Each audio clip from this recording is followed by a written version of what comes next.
మోకాళ్ళ మరియు నడుము నొప్పులకు చిన్న ఇంజెక్షన్ ద్వారా పరిష్కారం. డాక్టర్ ప్రకాష్ గుడిపూడి 18 సంవత్సరాల అనుభవం. సంప్రదించండి elite spine and pain management centre Manikonda, Hyderabad.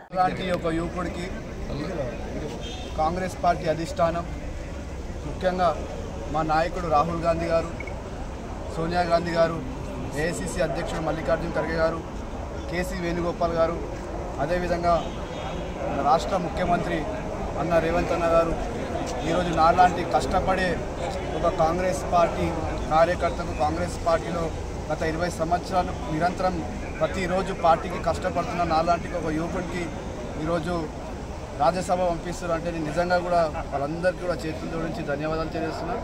ఇది కేవలం నాకే కాదు, నాతో పాటు వందల మంది, వేల మంది యూత్ కాంగ్రెస్ కార్యకర్తలు అందరూ నాతో పాటు పనిచేసారు. ఇదంతా వాళ్ళందరి కృషి.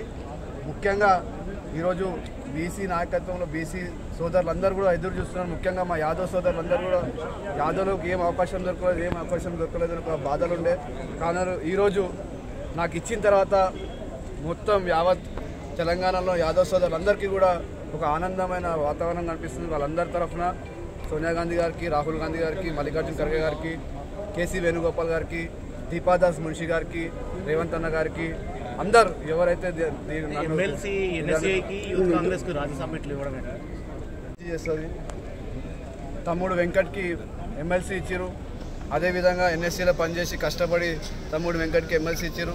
అదేవిధంగా నాకు ఈరోజు ఇంత పెద్ద ఆపర్చునిటీ కల్పించారంటే రాహుల్ గాంధీ గారు ఒక ఆలోచన, కొత్త తరాన్ని తీసుకురావాలి, కొత్త రక్తాన్ని తీసుకురావాలని ఒక మెసేజ్ మొత్తం భారతదేశంలో పోయింది. ఎందుకంటే మొన్న వెంకట్కి ఇచ్చినప్పుడే మొత్తం ఆల్ ఇండియా ఎన్ఎస్సీలలో కూడా చాలామంది అప్రిషియేట్ చేశారు.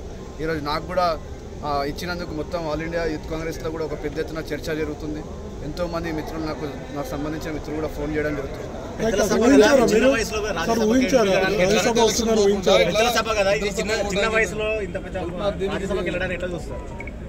ఇది ఒక ఆపర్చునిటీ, అంటే వాళ్ళు ఒక ఆపర్చునిటీ నాకు లాంటి కష్టపడే వానికి ఒక మెసేజ్ ఇవ్వడానికి. అంటే పార్టీలో నిరంతరం డిసిప్లిన్గా ఉండి కష్టపడితే ఎప్పుడు అవకాశం వచ్చినా కూడా ఇట్లాంటి ఆపర్చునిటీలు వస్తాయని ఒక మెసేజ్ ఈ రోజు నా తరఫున ఒక మొత్తం దేశానికి నేను నా జీవితంలో ఎక్స్పెక్ట్ చేయలే.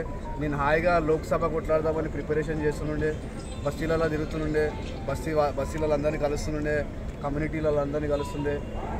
అనుకోకుండా నాకు అధిష్టానం ఇంత పెద్ద అవకాశం ఇచ్చి అన్ని పార్టీ డిసైడ్ చేస్తారు ఎవరికి ఇస్తారు, ఎవరు కొట్లాడదాం. Thank you.